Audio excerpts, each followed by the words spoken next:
Buenas tardes, mi amigos. All right. A lot of people wonder why I have been involved now with energy systems and trying to bring out the new energy systems for a new civilization on this planet. And many people don't see the connection between extraterrestrial intelligence, the Disclosure Project, and the OrionProject.org. And I want to just take a moment to make those connections. Because I think it's very, very important that people understand that these are three projects that I direct that are really all part of one strategy. Now, many of you know that the whole UFO question has been kept secret for more than 60 years. And there are a number of reasons why. Number one, in the early days, they didn't know what they were dealing with. Number two, there were reasons that were theological and religious. And some of those still continue for some people in the secret government. For example, there's a Jet Propulsion Lab scientist that I know, very senior, who told me very directly that there are structures, ancient structures, on Mars connected to a civilization that's connected to early human civilization on Earth. And he has confirmed this to me, and he said, but the reason that NASA will not disclose this sort of information is that it would collapse, and I'm quoting, collapse the foundations of all the orthodox religious belief systems on the planet. To which I said, bueno.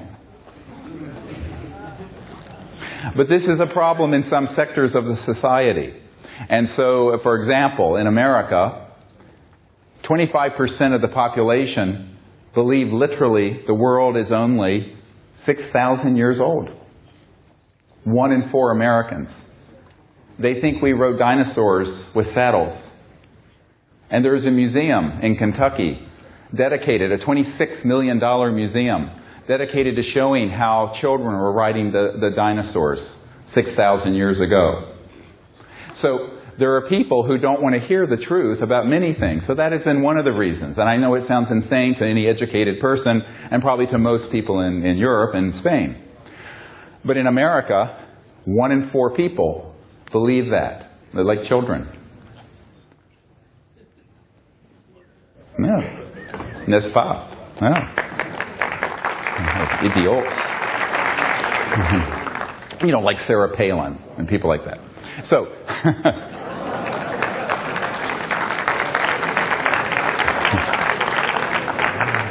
however, there is another reason. If they have been able to keep the UFO matter secret, they can provide a certain amount of information to the public and control it and spin it in a way that will be frightening. And by indoctrinating over a few decades the populace with fear, they hope to create a new enemy to unite the world around a military junta.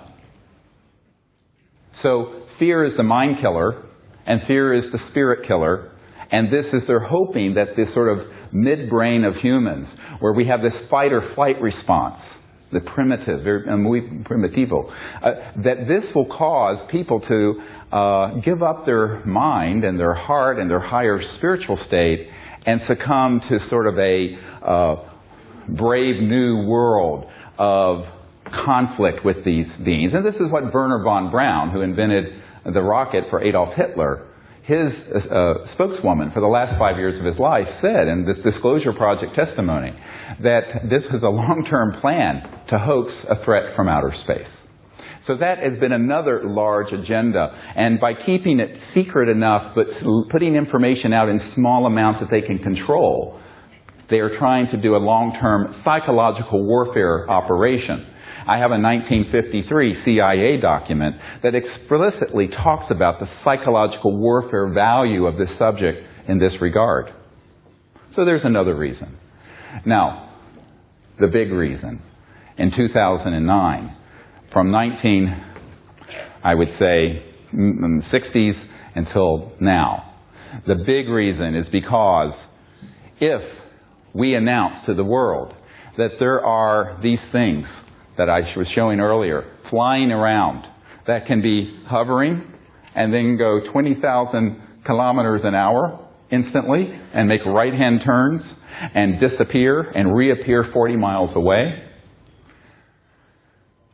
Any scientist with an IQ greater than mud, dirt, is going to say, how are these things doing this?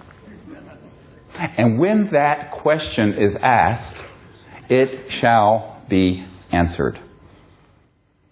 And when it is answered, it means that the energy, propulsion, transportation, all of these technologies will be known. You cannot have a disclosure on the subject that we're being visited and that they've gone through interstellar space at multiples of the speed of light without opening up this other question of how. And since it's been studied, and it can be proven to be studied in reverse engineering programs for at least 60 years, probably longer, that information will come out almost immediately. And when that comes out, guess what? It's a wonderful day for humanity, the 99.999% of us that do not own an oil field or an energy company or a power station. However, remember this little number. There are about, depending on the price of commodities, 400 trillion euros in derivatives, assets and commodities that are traded based on proven oil reserves, coal reserves, natural gas reserves. 400 trillion euros. This is a lot of chump change. This is a lot of walking around money for somebody, yeah. And that kind of money buys you a lot of corruption and a lot of influence. And there's one more thing, more important. The money isn't important.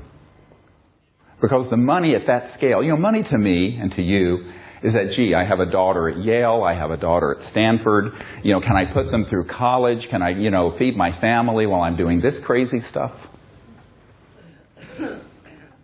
Not been easy. But here's the question.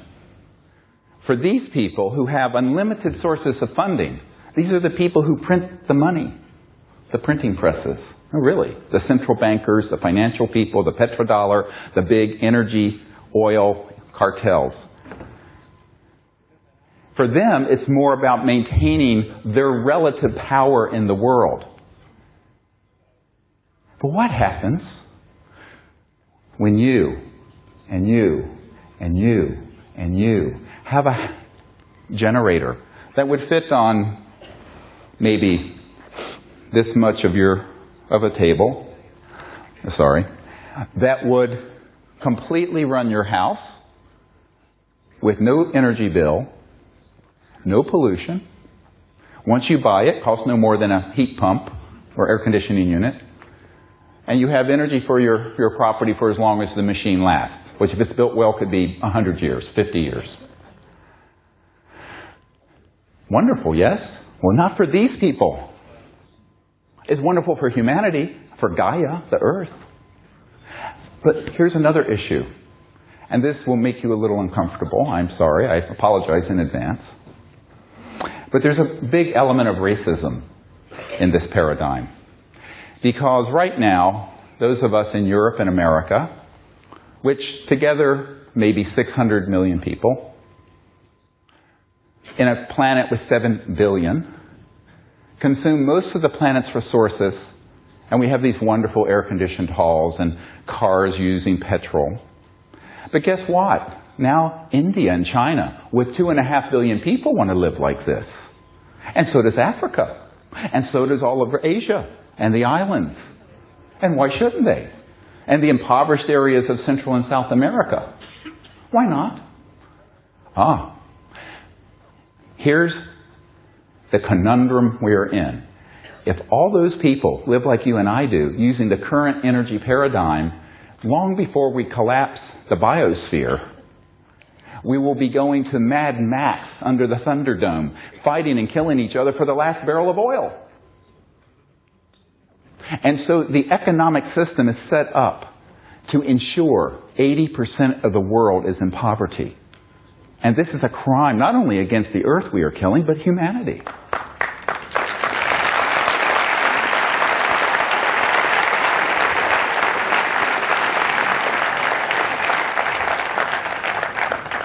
So it is an act of compassion to say we must bring out these sciences and technologies, along with the disclosure that we're not alone, and along with what CSETI is doing, CSETI.org, which is making diplomatic contact with these visitors to establish a foundation for universal peace, not just world peace. So these three projects are all going together. Now I'm going to focus right now for a little while on this energy question.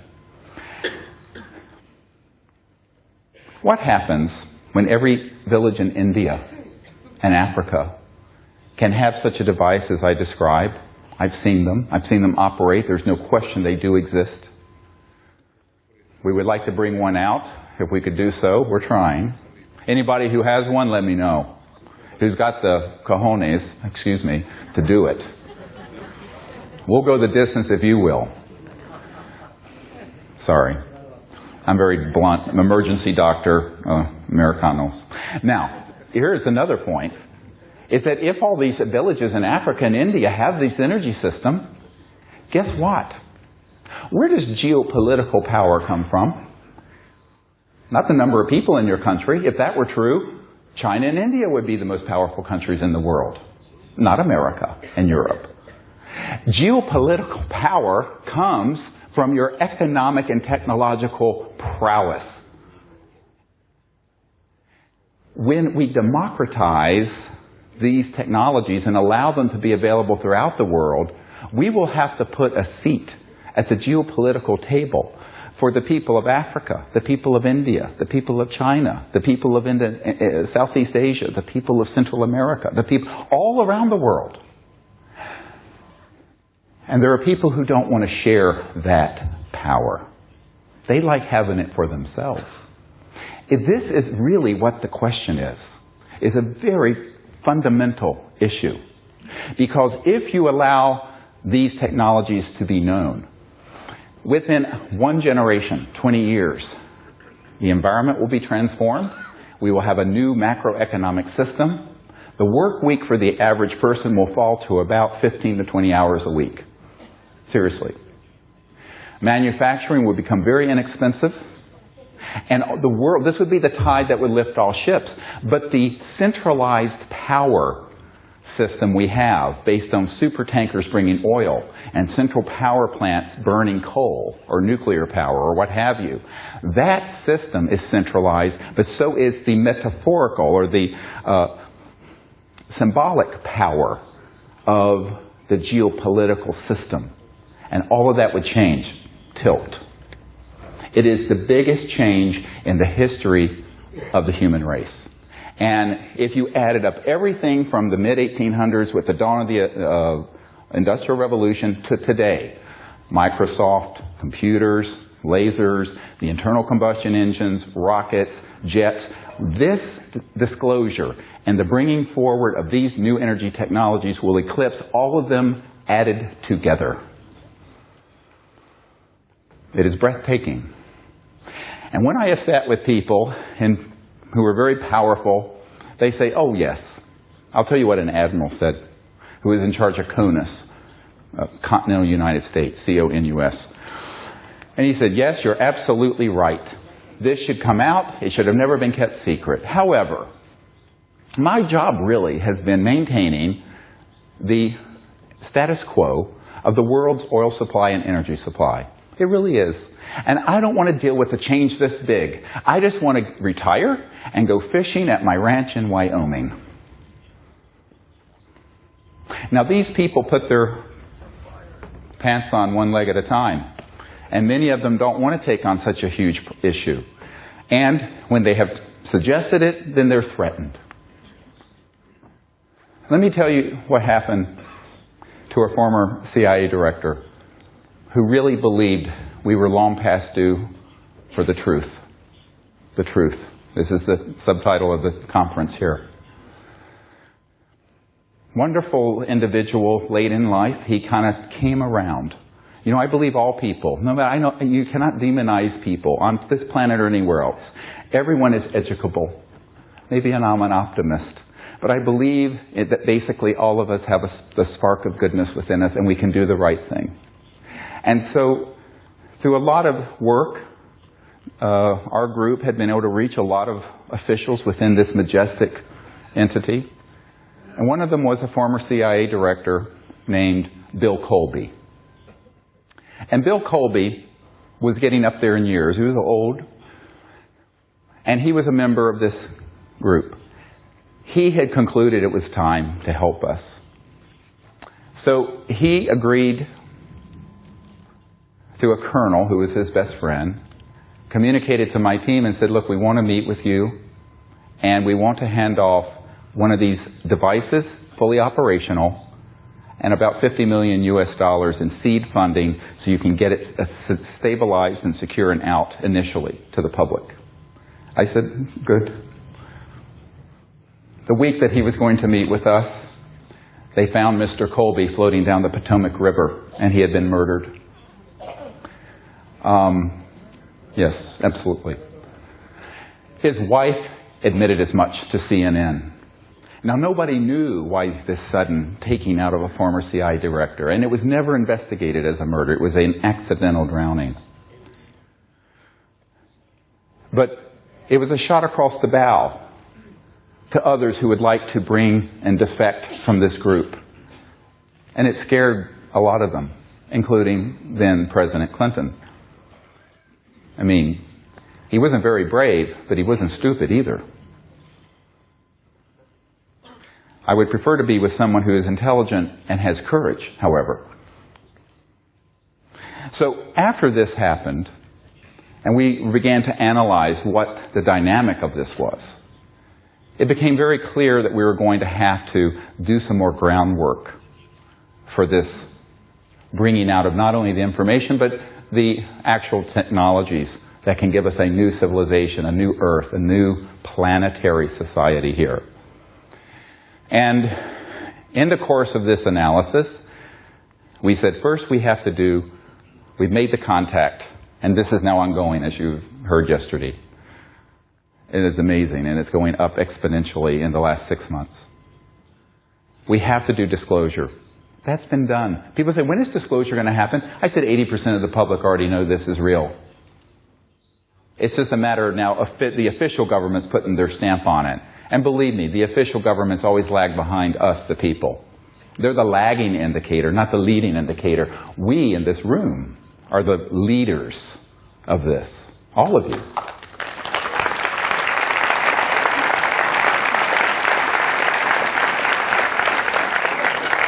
And so then I said, well, we have to also lay the foundation for bringing out these new technologies. Now, many people believe, mistakenly, and I was having someone help translate the introductory remarks. Thank you very much for your kind words.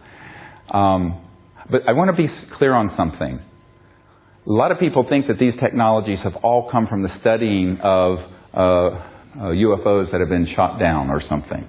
This is not true. There has been reverse engineering and study of these sort of technologies, and I know men and women who have worked in those programs. But remember, the laws of the universe have a very nice coincidence. They're universal. And so if they can be developed in Alpha Centauri, or the Pleiades, or any galaxy, they can be developed here. And guess what? Through the minds of people, beginning in the late 1800s, this knowledge started coming through. Nikola Tesla, for example. T. Townsend Brown, who started doing, in the 1920s, anti-gravity, high-voltage electromagnetic effects where things would levitate and lift.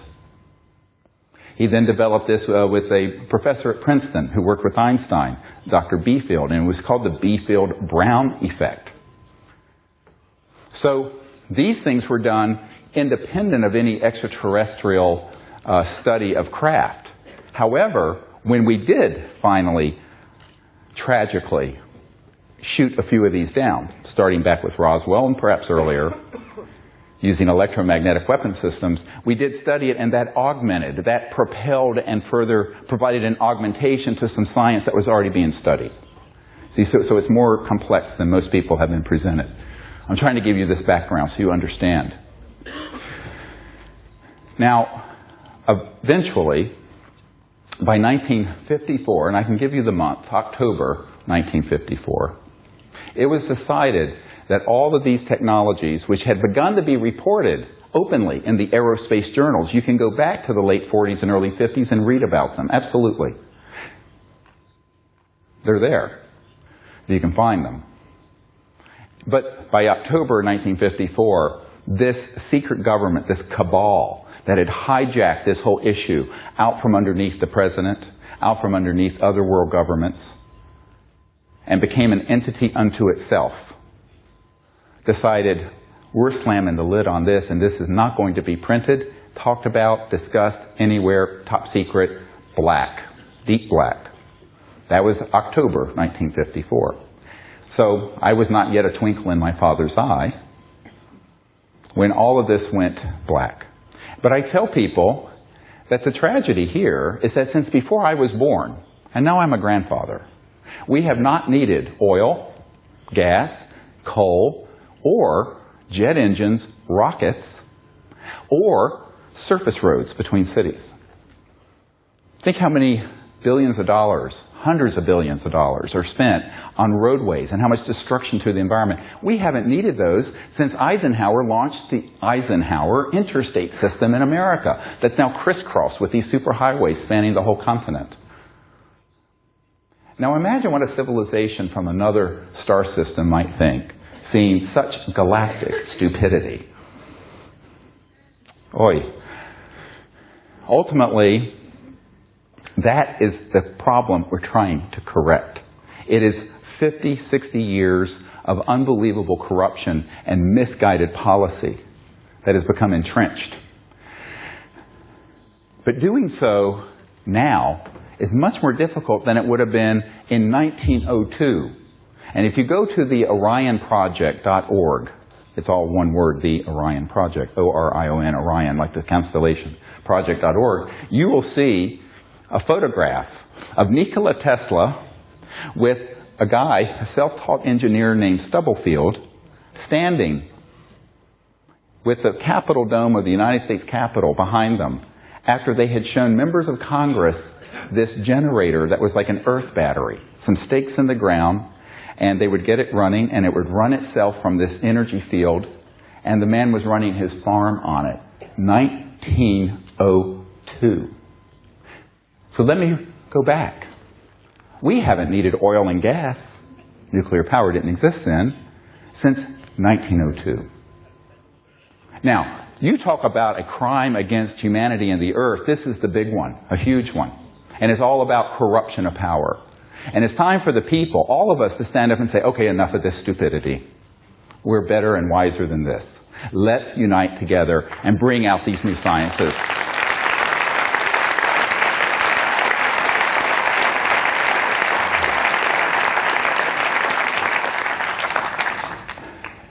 Now, if it were easy, it would have been done in 1902. Nikola Tesla had his technologies suppressed. Westinghouse, J.P. Morgan, the Rockefeller family, they did not want this to be known because it would upset their apple cart in 1902, just like the apple cart would be upset in 2009. But you know what? In 1902, the world had less than 2 billion people. Only a fraction of them had electricity and were using oil and gas. Now we have 7 billion people, and we have 1 billion motor vehicles on the road. So we have become more addicted and more addicted and more addicted and more addicted into this paradigm of a planet-killing system. And that is what we must go past and beyond and leave that behind. Whatever people will say, oh, it would be too disruptive to the economy. What will happen to the petrodollar? How about unemployment in the energy sector? Well, there'll be new jobs. It's like saying we shouldn't bring out a car because people making horse carriages for horses would be out of business. This is ridiculous. That excuse has been used. It's a false paradigm so that people will stay in line with the power elite that have the power they have. And so we have to say to our leaders and to each other, let's find a way to come together. Those who are engineers and scientists, those of us who are leaders in the new energy movement, the public who are concerned about the environment and energy, and those who have the resources financially to do this. Not any one person, certainly not me, can do all this. Let me tell you a little secret about myself. I can't hook up a DVD player. My wife has to do that. I'm such a stupid, unless it's a defibrillator for the heart or a respirator for the lungs, forget about it. I'm an idiot with machines. So don't ask me to build one of these things. I can't hook up my DVD player. My wife does that for me. And I'm really terrible with such things. So we need to combine forces. We need to combine this effort. And when we do, then we're going to need to have the strategic leadership to make the run. It's a huge run for the goal. We have this goal, and that's to get it out to the people quickly. Because anytime one of these technologies surfaces, and there have been many, such as the Stan Meyer car that was running on water, and then he died suddenly, and his work had a national security order slapped on it before he died. And now it's sitting in a warehouse somewhere with a family who really doesn't know what to do with it, and it's a very complicated situation. We've been trying to get them to help let us bring this back out, but it's very difficult. And that may not happen. But the same technology can be done by this gentleman, perhaps, or this gentleman, or this woman. Why not? I don't have that skill set, but someone here might. And here's what will happen if they do, and they can have a discussion with me. And we can do this privately. I'll sign a confidentiality agreement if it's a commercial issue, is that we will put our entire strategic team behind it, and within weeks to months, it will be seen by billions of people. We will do the largest press conference in history, and we have the people who will get there, and absolutely, if we can test and vet this system so that the scientific certainty is there, it will be disclosed rapidly, long before it's available for sale. Why? Because if you sit on something like this, one of three things are going to happen. Someone's going to come along and offer the group that has it more money than God has to buy them out. This I know because I know people who sold out. Number two, they will be ordered, if they don't sell out, to keep it quiet under threats of all kinds. In the United States, there are over 4,000 patents, because we have someone in the patent office who was there, a witness to this. 4,000 patents on these kinds of technologies that have been falling under the National Secrecy Act. And there's a Title 35, Section 180 and 185 of the title law, patent law in the United States that allows for a national security seizure. And this has been abused by the power elite to keep these things secret once someone tries to get a patent. So that's a whole problem. And then there are the people who have just been flat out killed. Now, I've had plenty of threats directed at me. It doesn't matter. No one's going to stand me down. And as I said yesterday,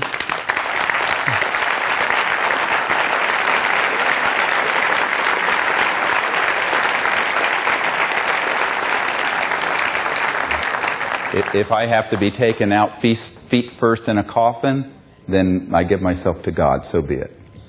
This is it.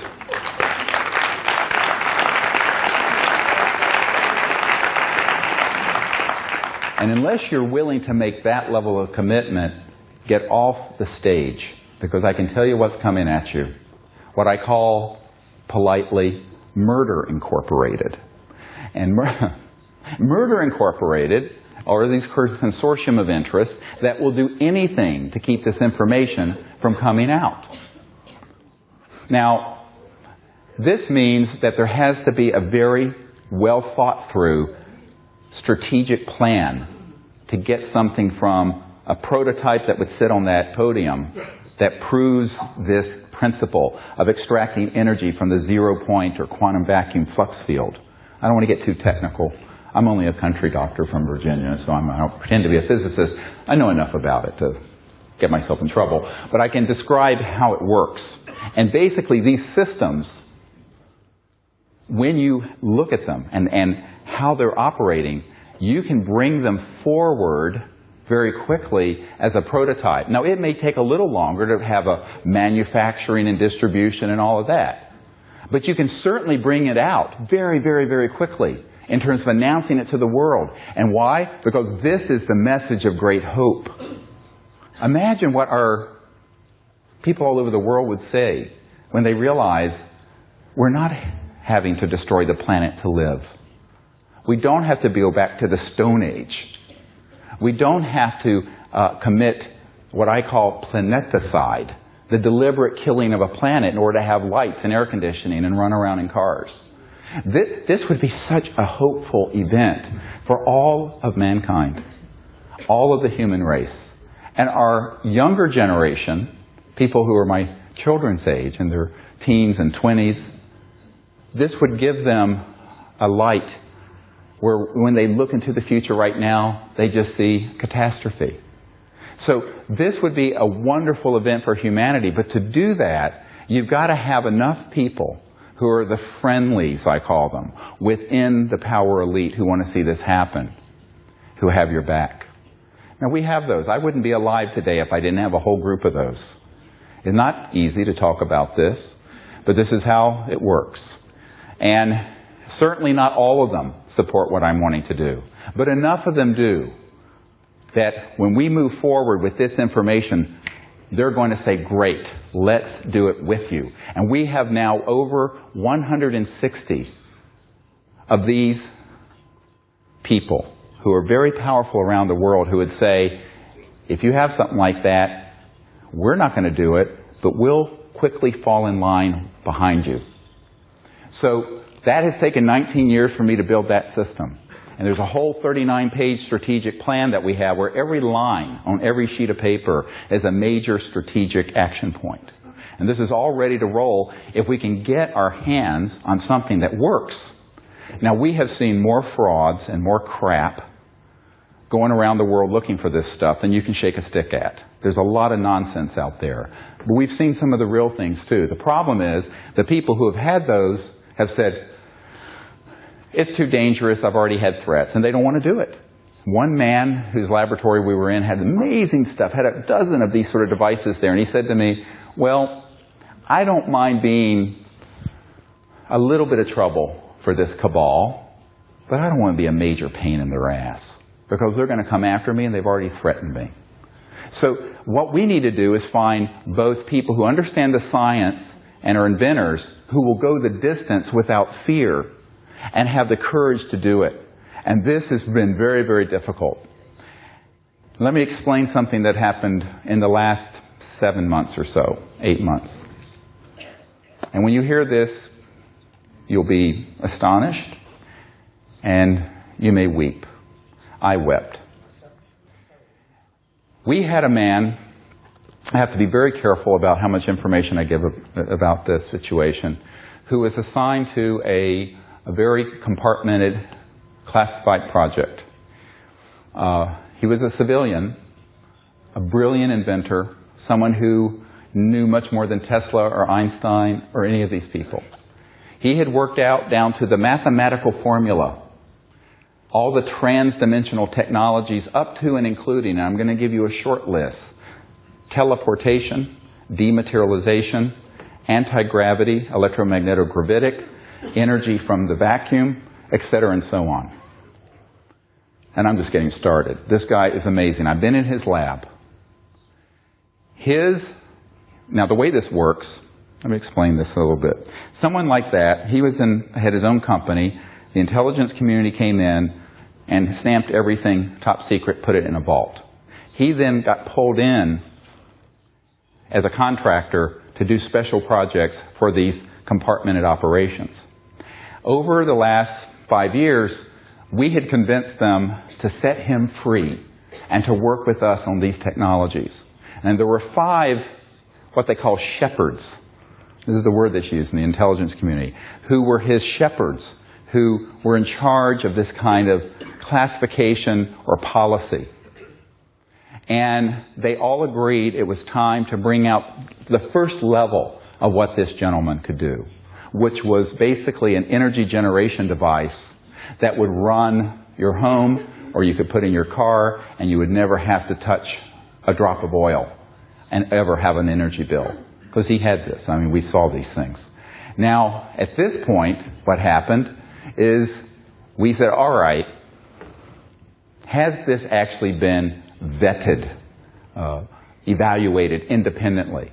And they said, yes, absolutely. The top Department of Defense laboratory near Washington, D.C., had taken his information and independently, without his assistance, just from his formula and designs and engineering specifications, replicated precisely what he had. And it worked. When they did that, a group of people came in and said, leave this alone and put it in a vault and never let it come out again. I know the chief scientist of this lab, who is a very good friend of mine. So this is a technology that has been built, tested, independently reproduced, on the shelf, ready to go. In November of 2008, this past November, Dr. Bravo and I and Dr. Loader, our science advisor, and our board hosted this gentleman at my home in Virginia. I live in a country house out near Monticello, Thomas Jefferson's home. And he came and we met for several days, and he agreed to build, within 3 months, one of these systems so that we would be able to have this out by this spring to you, the people who need it, the good people of the earth. His intelligent shepherds had said, yes, do it. All of them together. I had met with them.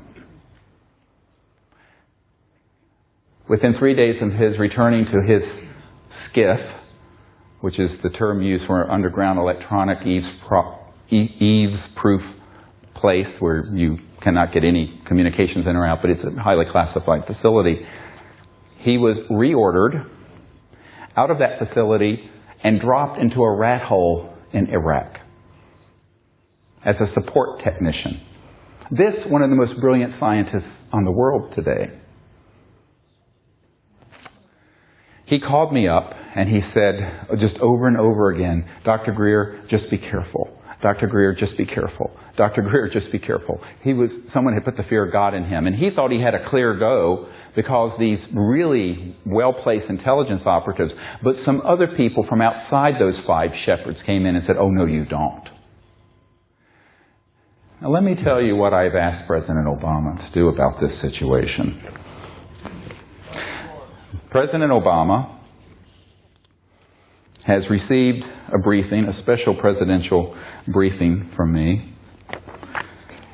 And if we had time, I would read all of it to you.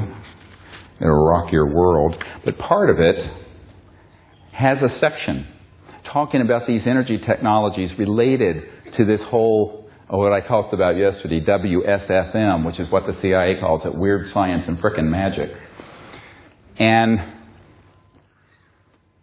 in this original that has been provided to the Barack Obama administration and to the new CIA director, I say, look, this man has told me he wants to do it. His immediate shepherds in the intelligence community want him to do it and bring this, at first level of this science out. Not the anti-gravity stuff, because that does have some defense issues, but the generation of energy. And we need an executive order from the President of the United States to specifically order this man back to this country or to the United States or someplace outside a war zone to work with us in a white world Manhattan project to bring free and new energy to this planet. Yes. We need it.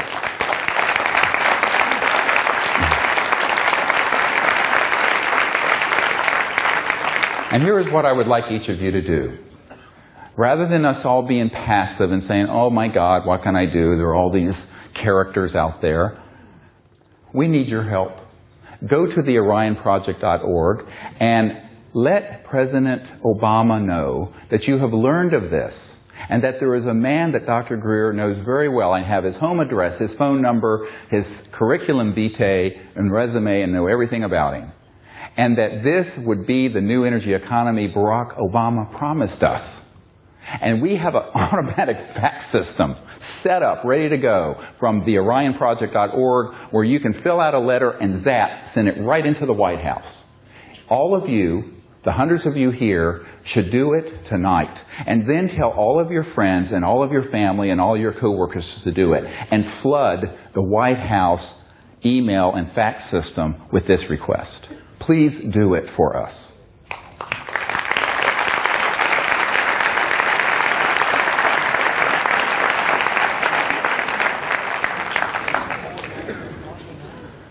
So we live in a very exciting time. This whole adventure has been quite a roller coaster for me and my wife and family, and for everyone with whom I work. Enormous work has gone into getting to us where we are today, where we have achieved disclosure, we have made contact, and now we want to bring these energy technologies to the world. And that can be done with your help. I know we have the capacity to do it. And there's one of the most renowned physicists in the world who works in this area has said that the only group that really has a chance at making a run at this is the group that Dr. Greer has put together, both strategically and in terms of leadership. I know we can do it. But we can't do it alone. Because guess who our first level of protection is? Yes, I have security. And yes, we have people in the secret government watching our back. And yes, we have extraterrestrial guardianships watching us. And beyond. Angelic. But you know the most important is you. Each one of you.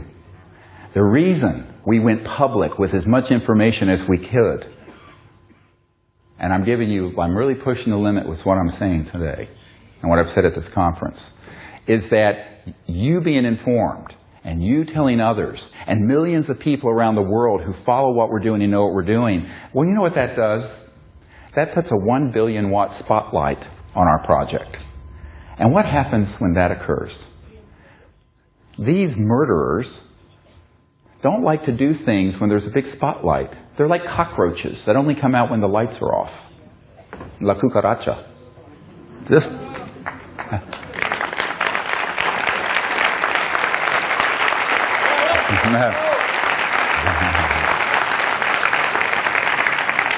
So the light of truth and the light of disclosure and the light of everyone knowing about this and being aware of it has been our first line of protection. And for that I thank you, and I thank Pepon, and I thank the organizers of this conference. You see, this is a symbiotic. Now, much of what I have to do, obviously, has been behind the scenes, and I've been criticized for that. People say, how can you meet with these devils? I said, because they can be transformed also. The power of consciousness, the power of prayer, the power of goodness.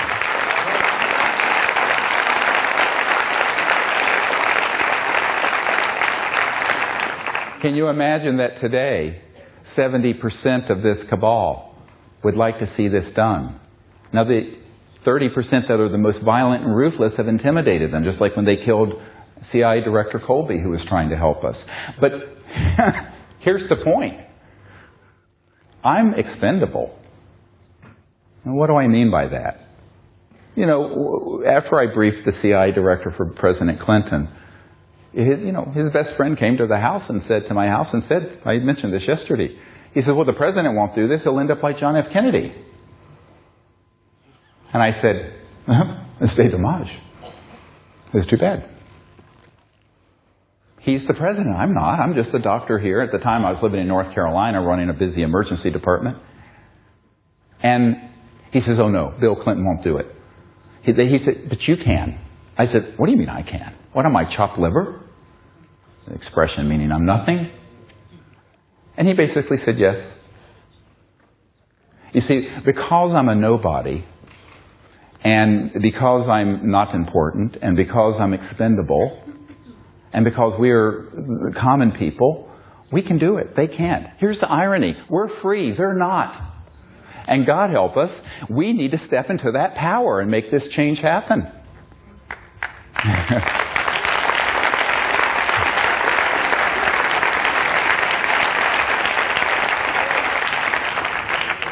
Now, I will tell you that there are some areas that are valid national security concerns with these kinds of technologies. The electromagnetogravitic systems that would allow you to go from here to, well, let's say Afghanistan and back in 3 or 4 minutes. This could have a defense application, obviously. However, there are other configurations of the technologies that would allow us to just bring out the energy generation component initially. And I see this as a multi-phased process, although we're running out of time to phase it in. It should have started to be phased in 1902. If the world had evolved to where it could have been, by 1955, we would have not had surface roads. It would have been like the Jetsons, where we're floating along. Absolutely. They were fully operational by then. I have photographs from the late 50s and early 60s of what are called alien reproduction vehicles.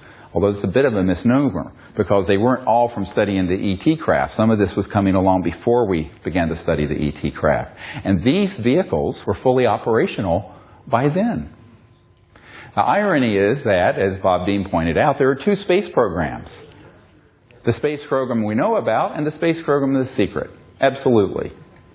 Now, my uncle worked in the space program we know about, because he worked on the lunar module. But you hear things, you learn things when you're at that level of aerospace engineering at Northrop Grumman. But I think that the critical point here is that a lot of people say, let's let everything out all at once. And I tell you, I can only do so much. I'm not as young as I used to be. And the other point is, I think we need to walk straight, perhaps before we levitate.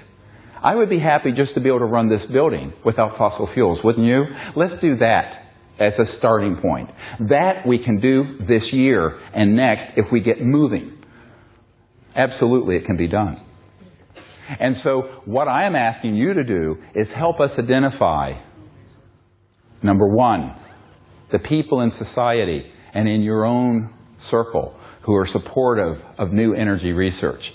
Number 2, if anyone here knows of an inventor or an engineer who actually can do this or has done it, that has something ready to be evaluated and will cooperate with a very fast-moving strategic plan to move it out, they need to get hold of me immediately. And number 3, if anyone here knows of some people who can provide the startup funding that's clean, not corrupt money, clean money. I've turned away tens of millions of dollars because I knew it was dirty. I'm being modest. I turned away $2 billion. Did I tell you this story?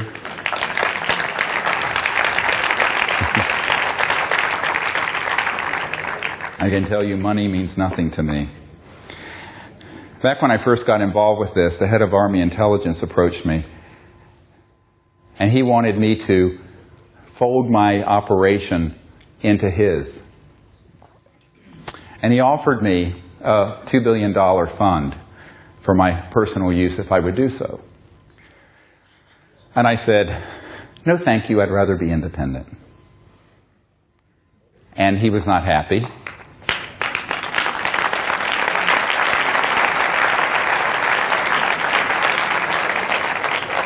He then went to my wife. Now you have to understand, my wife is this sort of earth mother, Ivy League educated, but very down to earth, epitomizes noblesse oblige.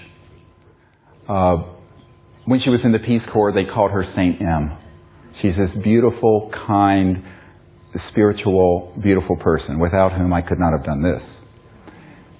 She's really the wind beneath my wings.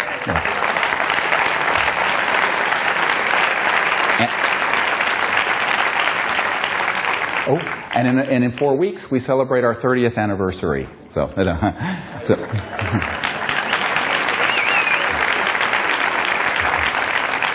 And believe me, she deserves a medal for that. 30 years with me, oi. Okay, so...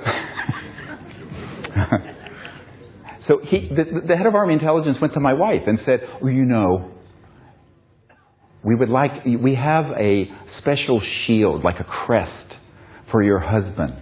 So he can be joined in the top 9 people involved with these projects. And can you convince your husband to do that? He didn't mention money to her at all.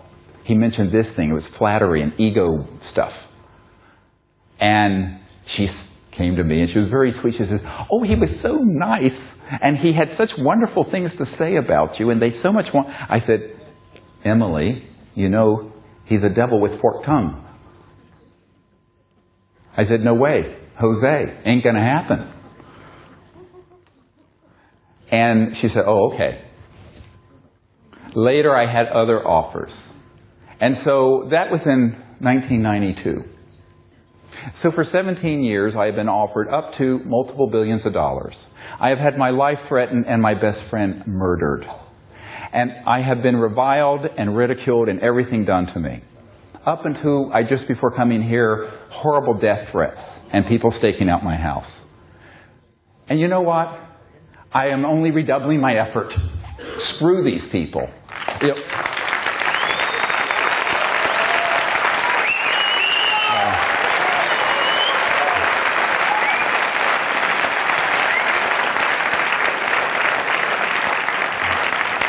Because this I will promise you, as soon as we find one of these systems, energy systems, that is legitimate, can be independently verified and reproduced, that's the sine qua non of science, reproducibility, and is ready for prime time, we will come out with it. And no amount of money, no amount of threats, nothing will deter us from doing that. And if they give me a national security order to stand down, I will go on CNN and the BBC and your Spanish network, and I will tear it up in front of 1 billion people live and say, screw them.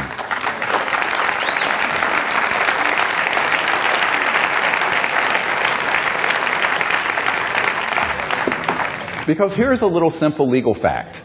And those of you who, I'm getting riled up here, sorry. This is how I am, very passionate. I'm nice until I'm not nice, and then it's kind of hell on wheels. But these people are the rogues. Not us. We're not the rogues. We're the good people of the earth, wanting to create a better world for our children and our children's children's children. Going into the future, 500,000 years. Can you hear the children calling you? They're waiting. They're waiting in a cosmic waiting room coming to this planet. You can see it. You can feel it. This is our sacred obligation. And so I have to say this because many people have said, how can you put these sort of documents out on the street and in books? How could you bring out 110 people with top secret SCI, Special Compartment and Intelligence Security clearances, and bring their testimony out to 1 billion people, which we have done? Here's what we did. In 1998, 11 years ago, after we determined that the President of the United States, multiple of them, had been denied access to these projects, that at least one of them had been murdered over this issue. I have a document to this effect. And I know 2 of the people who set up the logistics who killed Jack Kennedy. I know them personally. They're old guys now. That they have lied to the Senate Intelligence Committee. They have deceived your government, the European Union, and even high officials in the United Kingdom and in the British royal family that I have connections to. In addition, you have people like Lord Hill Norton who came out publicly with the Disclosure Project material, as you have seen. And he said to me, I was sitting at his house in Hampshire, in England, and he was sitting here and I'm sitting here, and he was a very short man. Well, most people are short compared to me. But he was about 5'2" and had steely blue eyes. And he was a 5-star admiral. And very feisty. And what happened is that as we were sitting there, and he was really wanting me to tell him everything I had been sharing with President Clinton and all these people, he eventually said to me, and it was very typical of what I've heard from many of these officials. He said, you know, I was head of the Ministry of Defense for Great Britain. I am a 5-star admiral, what they used to call a Sea Lord in England. And I used to be head of the military committee for NATO. And they never told me about any of these things. And he asked me, why? And por qué? Why did I be left out of this? And I said, my friend, you're in the same boat as the CIA director I met with and the president. I said, unless you've been brought up through the system, they don't tell you. So it doesn't matter what your rank is or position. It's whether you came up through the system and they tested you for whether you will go with the agenda of secrecy and destruction and warfare. And then they will put you any information you want. Little by little by little, they'll give you little bits until you violate their trust, and then they'll either kill you or kick you out of the program. But you were assessed. The first thing they do with someone like you is a soul biopsy. What is this, a soul biopsy? The medical term biopsy, take a piece. They take a look at your soul, and they want to see if you're a stand-up guy, a good person, and you're not going to go along with a criminal enterprise. They're not going to tell you. Because if they did, they'd have to do to you what they did to Lord Mountbatten, and what they did to John F. Kennedy, and what they did to Bill Colby. They would have killed you. So they protected you by keeping you out of the loop. Because you would not go along with that agenda, would you? He says, you're bloody right, I wouldn't, not for one damn minute. I said, well, that's why they didn't tell you. Now, after I'd gone all over the world and met with people like this, we made an assessment that these programs were illegal, unconstitutional in every country, a priori, they could not use the law to protect themselves. And the same applies with these technologies. If they issue any inventor a national security order, he needs to get hold of me so I can take him by the hand and rip that thing up and say, these people have no legal standing because they're the criminals.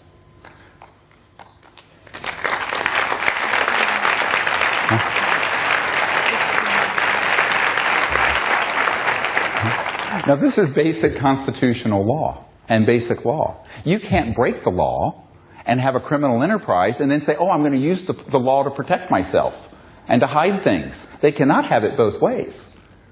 And therefore, we're on the side of the angels. We're on the side of the law. And so we should go forward with that certainty, not thinking that it's easy, not thinking that it is without risk. Is anything wonderful and great done on this planet without some risk and some effort? This is Earth, not Harania Loka or some astral heaven. This is the, it takes work to do this. But I will tell you this. This is the pearl of great price. This is what you don't throw back into the sea. This knowledge that you have received this weekend at this conference is knowledge about really a sacred responsibility, a call to action, a call to do something about this. Not only peaceful contact with interstellar visitors and disclosure, but seeing that we lay the foundation for these technologies to come out to be used for peaceful energy generation, to save our planet from the abyss it is going into, and to alleviate the suffering of the planet. Because for most of the people on the planet today, 1/3 of the planet's population lives on less than $2 a day. It's already a cataclysm. It's already terrible. And if we have any compassion for those people, we will say we will make an effort for them, for all the children of the earth. Because it is only when there is justice, and only when there is a certain decent standard of living, that we can become a civilized society living in peace. We cannot have peace where 80% of the population is in poverty, where there are 200 or 300 families and corporations that have half of the world's net worth and wealth. This is not a sustainable situation. So there are 1,000 reasons to do this that are all good reasons. And the only reason not to our fears, our timidity, our weakness. And this is the time where I'm telling you, we have to transcend that. We have to look across to that far horizon, that we're going to make it together. We're on this planet together, Schoolhouse Earth, and we are going to make it through. The only question is how much difficulty, how much tumult, how much catastrophe. And this is totally dependent on what we do with our free will. This is the sphere of free will. The ETs are not going to land and make this happen for us. Then we would learn nothing. It's like trying to impose Jeffersonian democracy in Iraq. Silly. They're wanting us to do this so that we become a peaceful civilization, and then the cosmos will open wide its arms and embrace us. So we have these tasks before us: contact, disclosure, new energy.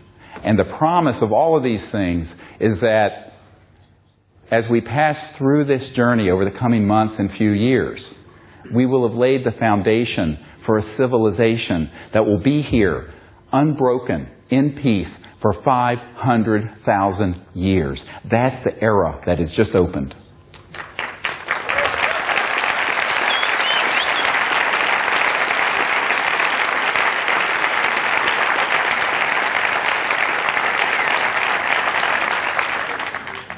And that's the vision we should share from heart to heart with our loved ones and our co-workers and the President of Spain and your parliament. Is it parliament? I'm sorry, I may be using the wrong word. But we have to educate our leaders, but not wait for them. Many people say, are you waiting? I say, no, I'm not waiting on anybody. Forget that. If I made any mistake during the run-up to the Disclosure Project, is that I gave the Clinton administration and the U.S. Congress too much time. I gave them 6 years.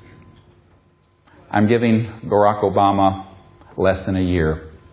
And I have announced to him, I'm going to say something here I have not said publicly. Get me in more trouble. Who cares? If within a...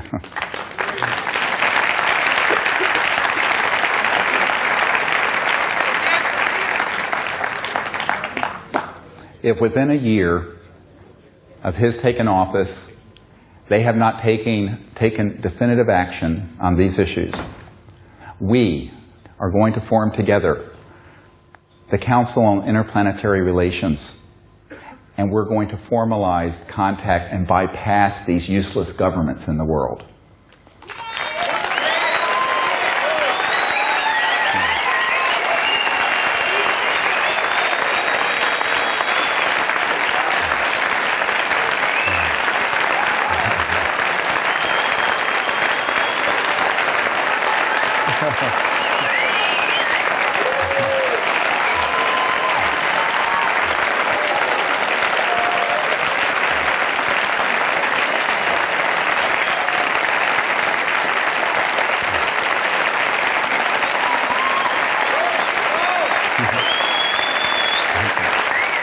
Thank you.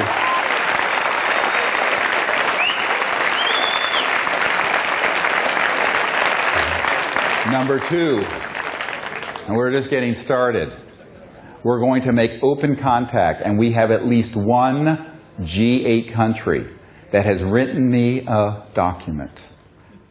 How I wish I could read it to you. It is the most important document in the history of the UFO subject. And the irony is, I am not at liberty to disclose it, and I'm head of the damn Disclosure Project. This is a gentleman's agreement, because it's a delicate negotiation. But in this document, imagine this coming from the most senior ranks of a major government in the world. They have said, we wish to go on a long-term journey together to make contact with these extraterrestrial civilizations. Will you work with us? And I said yes. So we have at least one major government who wants to do it. And you know what? If Obama doesn't get on board, he's going to be left behind in the dust of history. Just that simple.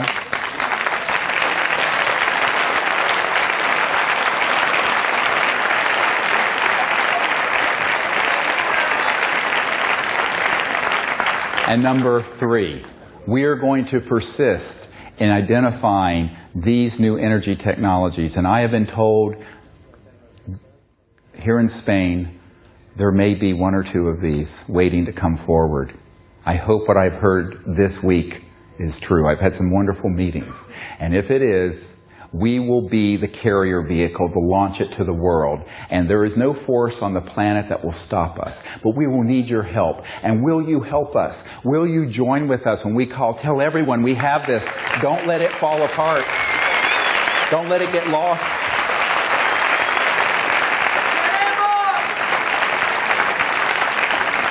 Because we stand on the edge of eternity. A time where this planet will become one of the great jewels in the diadem of the cosmos, a place of peace, a place of abundance, a place of enlightenment. And we, all of us, and our children that are coming behind us from the other side, we will become ambassadors in the future to other worlds that have come this way and are coming the way we have come. And so the cycle of life continues in the universe, and we are all part of that. Thank you for joining me. God bless you.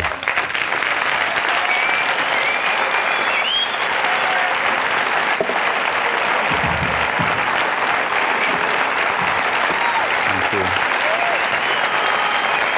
Thank you. I love you.